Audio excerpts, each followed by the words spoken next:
First of all, thanks for not labeling me as crazy in the introduction.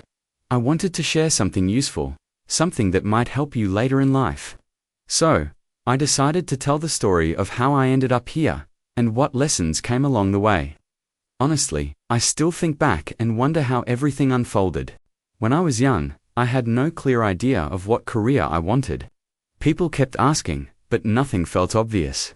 Eventually, I realized that creating new things, inventing, sounded exciting. That idea really clicked when I read a quote by Arthur C. Clarke. Any sufficiently advanced technology is indistinguishable from magic. He was right. Think about it. If you traveled back 300 years, many of the things we use casually today would be viewed as sorcery. Flying in airplanes, seeing across the planet instantly through video calls, having near-infinite knowledge from anywhere using the internet. Even the concept of a global digital community would look supernatural to those in the past. Some of today's inventions weren't even dreamed of centuries ago. So I thought, if I can help move technology forward, maybe I can help create a little bit of magic. At the same time, I wrestled with big questions. What's the purpose of life? Why are we here? I eventually concluded that expanding humanity's understanding, increasing awareness and knowledge, pushes us toward meaningful progress. To do that, people must ask better questions, seek answers, and become wiser. Because of that, I studied physics and business. Physics to understand how reality behaves.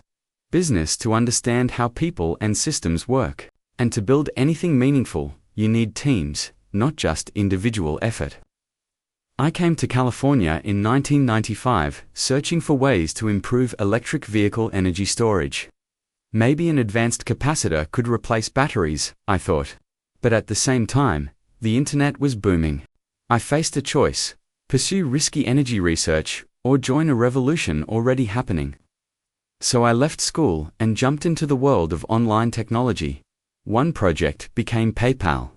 Interestingly, PayPal didn't begin as what it's known for. The original idea was to combine different financial services into one smooth platform. But the small feature, sending money through email, caught everyone's attention. People ignored the complicated part and focused on the simple feature. That taught me a huge lesson. Listen to the world around you. Follow feedback. Update your assumptions quickly. After PayPal, I wondered, what challenges will most shape humanity's future? Not necessarily what will make the most money. Two big ones stood out: clean, sustainable energy, expanding life beyond Earth. The first became Tesla and SolarCity. The second became SpaceX. At first, I thought starting a rocket company was impossible. So I thought, maybe I could inspire space exploration indirectly, by doing something small on Mars, planting seeds there. It would have captured public interest, life growing on another planet. Maybe then funding for space programs would increase. To attempt it, I traveled to Russia to buy leftover rockets. That experience was strange, to say the least. But I had determination and funds, so conversations continued. During those trips, I realized something. People do want space exploration. They just don't believe it's financially possible.